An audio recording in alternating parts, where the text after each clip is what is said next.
আসসালামু আলাইকুম রহমতুল্লাহি ওয়া বারাকাতুহু। আমরা গত ভিডিওতে আমাদের সমাজের মহামারীর একটা বিষয়, সেটা হলো সুদের বিষয়টা আমরা তুলে ধরেছিলাম। আজকে আমাদের সমাজের আরেকটা মহামারীর বিষয়, সেটা হইল সিজার, অর্থাৎ নারীরা তাদের নর্মাল ডেলিভারি বাদ দিয়ে এখন ম্যাক্সিমাম সিজারে তাদের সন্তান জন্ম দিচ্ছেন।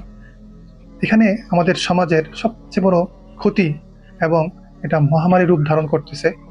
আমি একটা জরিপ আপনাদেরকে দেখাই। ডেইলি স্টারের 2023 সালে প্রকাশিত একটা জরিপ, যেখানে প্রায় 50 থেকে 70% নারীরা এখন সিজারে বাচ্চা জন্মগ্রহণ করতেছে। আমরা একটা সময় নর্মাল ডেলিভারি একটা নর্মাল ছিল, সিজারের বিষয়টা অনেক নারীরা জানতোই না। এখন এমন একটা অবস্থায় দাঁড়াইছে যে মানুষ সিজারটাকেই প্রথম বেছে নেয়, তারপরে ডেলিভারি, নর্মাল ডেলিভারির কথা চিন্তা করতে পারে না। যদি কোন নারীকে আপনি বলেন যে আপনি নর্মাল ডেলিভারি করেন, তাহলে এটাকে সে একটা বিরক্তির চাহনি হিসেবে আপনাদের দেখাবে। সে মনে করো আপনি তার উপর একটা জুলুম চাপাই দিচ্ছেন, বরং সে বুঝতে পারতেছে না তার উপর যে কি ক্ষতি হইতেছে। আপনি একটু চিন্তা করেন, একটা নারী তার 25 বছর, 30 বছর, সর্বোচ্চ 35-40 বছর পর্যন্ত সে বাচ্চা জন্ম দেওয়ার সক্ষমতা রাখে, কিন্তু সেই সিজারের কারণে একটা নারী 25 বছর থেকেই, বা 25 বছরে তার একটা বাচ্চা হলো বা দুটা বাচ্চা হলো, সে দেখা যায় যে তার বাচ্চা জন্ম দেওয়ার যে সক্ষমতা সে এটা হারাই ফেলে। তার ফলে কি হয়? তার ফলে আমাদের সমাজের ম্যাক্সিমাম ফ্যামিলিতে এখন দেখবেন 2টা বা 3টা বাচ্চার বেশি হয় না। যেখানে আমরা আমাদের দাদা, আমাদের পূর্বপুরুষ, তাদের সংসারের মধ্যে 10 জন, 12 জন, 8 জন, 9 জন জন্ম দিত। এর দ্বারা কি হইতো?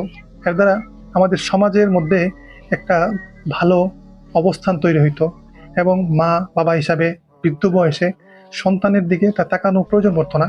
কারণ সন্তান অল্প অল্প করে তাদেরকে দিলে তাদের 2 জনের সব যাবতীয় খরচ চলে যেত। এখন হচ্ছে কি, এখন একটা দুইটা বাচ্চা হওয়ার কারণে দেখা যায় যে বাচ্চা যদি বড় হয়, হওয়ার পরে বাচ্চারা যার যেমনে চলে যায়, মা বাবারে বৃদ্ধাশ্রমে দেওয়া দেয়। দেখা যায় যে মা বাবার আর কোনো আশ্রয়স্থল থাকে না। এইটা আমাদের সমাজের বর্তমানে সবচেয়ে বড় মহামারীগুলোর একটা, মানে একটা মাকে তার বাচ্চার সক্ষমতাকে কেড়ে নেওয়া হচ্ছে মাত্র 25 বছর বয়সে, যেখানে সে 40-45 বছর পর্যন্ত তার বাচ্চা দেওয়ার কথা ছিল। এখন আমাদের মুসলমান উম্মাহের সবচেয়ে বড় ক্ষতির জায়গাটা এটাই, যে আমরা যে জায়গায় এলে আমাদের মুসলিম উম্মা বৃদ্ধি পাওয়ার কথা, সেখানে আমাদের নারীরা অকিছু হয়ে যাচ্ছে এবং সমাজের বোঝা হয়ে দাঁড়াচ্ছে।